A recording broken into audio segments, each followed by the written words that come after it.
Salut à tous les amis, j'espère que vous allez bien, j'espère que tout se passe bien de votre côté. Alors on se retrouve aujourd'hui pour une nouvelle vidéo qui concerne l'outil maillage. Donc ça je sais que c'est une question qui revient super souvent.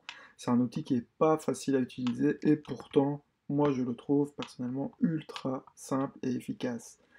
Alors donc, pour cet exemple, j'ai repris de nouveau le même projet, sauf que on va finalement dessiner le terrain du voisin. Donc comme vous pouvez le voir, une fois que vous avez le relevé du géomètre, vous avez des courbes de niveau qui sont dessinées. Bon ici, je les ai dessinées de manière fictive, c'est de nouveau pour l'exemple, mais au moins vous saurez exactement comment faire. Donc si on regarde en 3D, vous voyez que tout est dessiné sauf le terrain du voisin en question. Alors, pas de problème, on va le dessiner. Alors, avec la pipette, je vais récupérer le type de terrain que j'ai dessiné à côté, mais vous pouvez aussi directement aller ici sur le côté et vous rendre dans, voilà, outils maillage et sélectionner terrain par défaut, par exemple. Voilà. Alors, une fois que c'est fait, vous pouvez aller à l'endroit où vous souhaitez créer votre terrain. Vous pouvez essayer en tapant sur la barre espace de faire apparaître les contours avec la baguette magique. Bon là pour le coup, il ne repère pas super bien le contour voulu, donc on va le redessiner. Mais comme ça vous le savez, si c'est des zones plus délimitées, comme celle-ci par exemple, ça fonctionne assez rapidement, vous le voyez, il y a juste à enfoncer la barre espace et à cliquer, et vous avez votre terrain qui est dessiné. Voilà, donc ça c'est une petite astuce au passage, mais dans ce cas-ci, on va le dessiner manuellement, ce qui n'est pas très compliqué. Donc on va cliquer au niveau des différents angles du terrain. Voici. Forcément, je me réfère aux limites de propriété du terrain. Voici. Alors grosso modo, on a quelque chose qui est correct, sauf que ici on n'est pas bon, il nous manque un petit trou. Donc ce que je vais faire, c'est que je vais rajouter 2-3 points. Voilà, donc j'ai simplement appuyé sur le bord du volume, je rajoute un point, je rajoute un autre point, un troisième, et là on est bon, hein. Donc une fois que vous avez votre terrain qui est dessiné, donc là forcément ce sera un terrain plat, ce que je vous invite à faire, c'est peut-être dans un premier temps lui donner un niveau de référence. Donc une fois que vous êtes en 3D, vous pouvez le sélectionner et définir non seulement son épaisseur, alors son épaisseur c'est ici que ça se passe. Là, on est sur 4 mètres d'épaisseur, mais ça peut être 8. Et hop, si je vous montre la tranche, hop, on est doublement plus épais. Si je reviens en arrière, on est comme ceci. Vous pouvez aussi définir son altitude, donc ça peut être 2 mètres, 3 mètres, peu importe. Et vous pouvez aussi définir cette altitude manuellement. C'est-à-dire que si votre point de référence, par exemple, il doit être aligné sur la route, vous pouvez appuyer sur Commande T ou CTRL T. Donc je le refais avec vous. Vous sélectionnez votre terrain, vous appuyez sur Commande T ou CTRL T, vous cliquez sur l'angle, vous maintenez la touche Shift enfoncée pour être bien droit. Voilà, comme vous pouvez le voir. Et alors vous venez vous aligner à la route. Donc là on est même aligné au trottoir, je vais aller vraiment m'aligner à la route. Je vais même zoomer pour vous montrer. Voilà. Et donc là, votre point de référence au niveau de l'altitude, c'est la route. Voilà. Mais forcément, ça pourrait être autre chose, hein. On peut aussi, donc, commande T plus CTRL T, on peut aussi définir plutôt cette hauteur à 10 cm du petit muret. Donc là, je me réaligne, je refais commande T ou CTRL T, je vais cliquer sur Tab et je vais indiquer 0,10. Et donc là, voilà, on est juste 10 cm plus bas que le muret. Alors une fois que c'est fait, une fois que votre terrain est dessiné et qu'il est positionné, on retourne en plan et on va définir ces courbes de niveau. Donc les courbes de niveau de base, elles sont dessinées, donc soit vous les avez reçues du géomètre, ou soit vous avez pu les retracer de manière, enfin, comme vous avez l'habitude de faire, hein. Donc ça dépend en fait des habitudes de chacun. Moi personnellement, j'aime bien soit faire un petit relevé de terrain où j'ai tous mes niveaux comme ceci, ou alors faire appel à un géomètre qui, lui, va vous donner toutes les courbes de niveau directement. Donc là, pour le coup, c'est un exemple, donc c'est moi qui les ai dessinés, mais ça fera l'affaire pour l'exemple.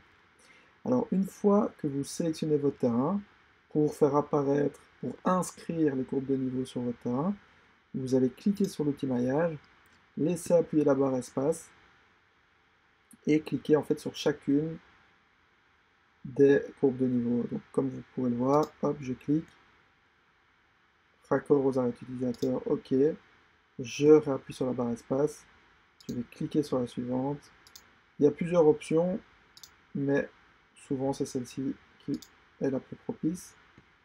Et voilà, vous faites la même opération pour les différentes courbes de niveau. J'en ai pas fait 50 000 pour pas que ça prenne une plombe. Voilà, donc vous avez votre terrain avec vos courbes de niveau. On peut regarder en 3D. Voilà, vous voyez bien vos courbes de niveau. Alors, étant donné que pour l'instant, on ne leur a pas défini de hauteur, ben forcément le terrain, il est plat. On est d'accord. Donc, qu'est-ce qu'on va faire maintenant? On va leur définir une hauteur. Bon, faites bien attention à une chose, c'est que votre terrain, il doit être, d'emblée, il doit être au niveau 0. Donc, le niveau plat de votre terrain, il doit être aligné au niveau 0, comme on l'a vu précédemment. Comme ça, vous pouvez, tout simplement en lisant vos plans, définir les hauteurs qui vous ont été données par les géomètres.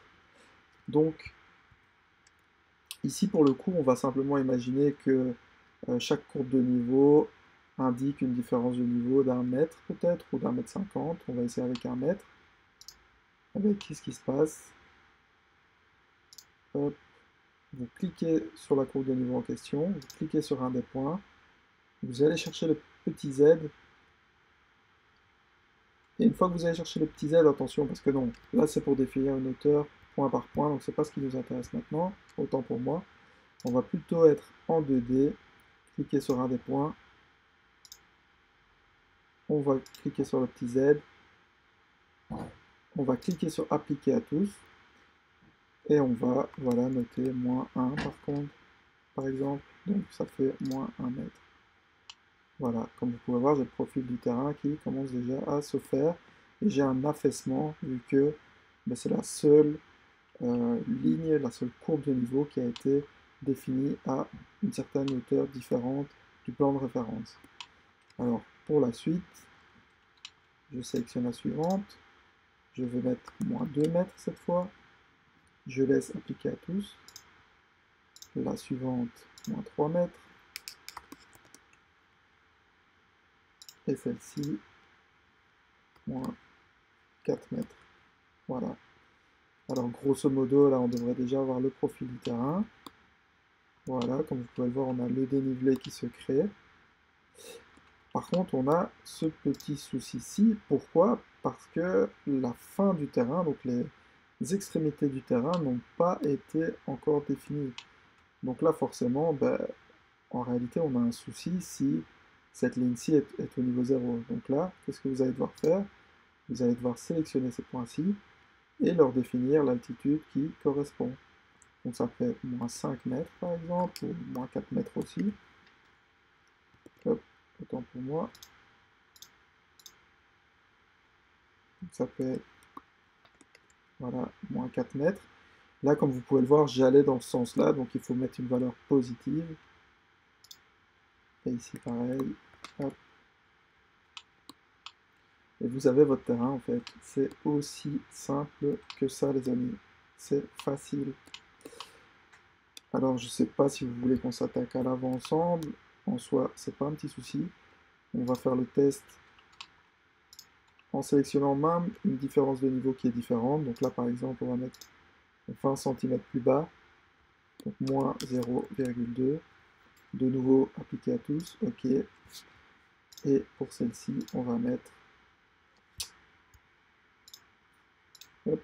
Faites bien attention de bien sélectionner votre terrain aussi, parce que là, j'avais sélectionné la ligne. Une fois que vous avez sélectionné le terrain, là vous savez aller chercher ce qu'il faut. Voilà. Alors, une fois que c'est fait, voilà, vous avez votre petit dénivelé qui est fait. Alors sachez que forcément la différence de hauteur elle se fait à chaque fois entre les courbes de niveau. Donc là, ben, voilà le résultat. Et ici, ben, au final, soit vous pouvez laisser ça comme ça, ou adapter les points comme vous le souhaitez. Voilà, ben, j'espère que ça vous a servi. Je pense que c'est pas quelque chose à négliger, ce genre de tuto. Je pense que ça va bien vous servir. N'hésitez pas à me le faire savoir en commentaire si ça vous est utile. Si vous avez des questions, n'hésitez pas aussi. Posez un petit like si vous avez aimé la vidéo et n'hésitez pas à partager autour de vous et à vous abonner. Merci à vous les amis et à très bientôt.